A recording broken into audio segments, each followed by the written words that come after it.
Ce matin, Paul, étudiant de l'Université catholique de l'Ouest, se prépare pour son cours. Grâce à la mise en place d'un service dédié aux étudiants en situation de handicap, Paul a pu intégrer un cursus pour le peu original, la théologie. Paul vit à 2 pas de l'université dans une résidence associative de Simon de Cyrène, une maison partagée entre résidents valides et résidents en situation de handicap. En période de confinement, Paul suit comme tous les autres étudiants ses cours de théologie en ligne. Bonjour Michel, bonjour Oriane. Ce matin, ses cours de théologie morale. Le christianisme primitif. Après des années épuisantes dans le secondaire, puis l'obtention du bac, la vie étudiante a été une nouvelle étape pour Paul. C'était un challenge, pour moi c'était vraiment une autre étape. Et là c'était vraiment la vie étudiante. Je pense que inconsciemment je craignais un petit peu les questions des autres étudiants parce que j'arrive quand même avec tout ce que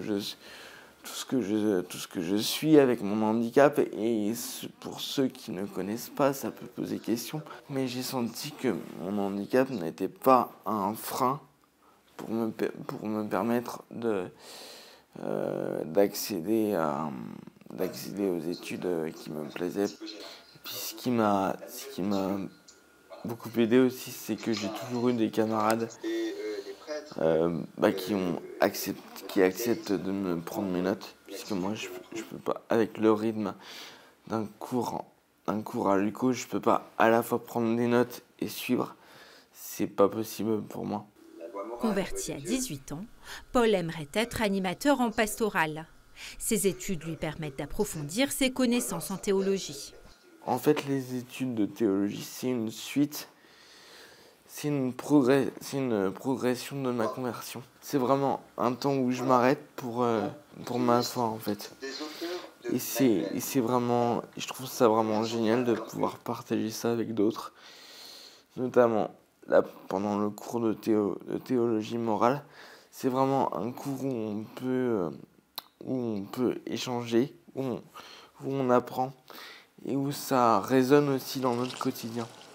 En complément de ses études, Paul fait un stage d'animateur en pastoral au sein d'un collège catholique où il accompagne les jeunes dans leur chemin de foi. La parole que nous allons lire, elle va avoir une signification, un sens pour la vie de chacun.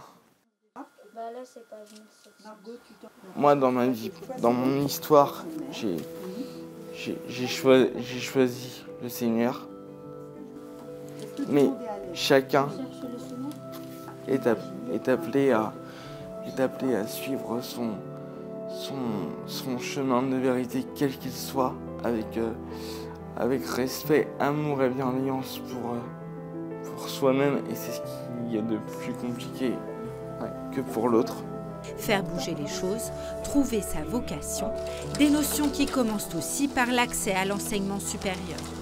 Sur l'ensemble de ses campus, l'Université catholique de l'Ouest recense aujourd'hui plus de 200 étudiants en situation de handicap.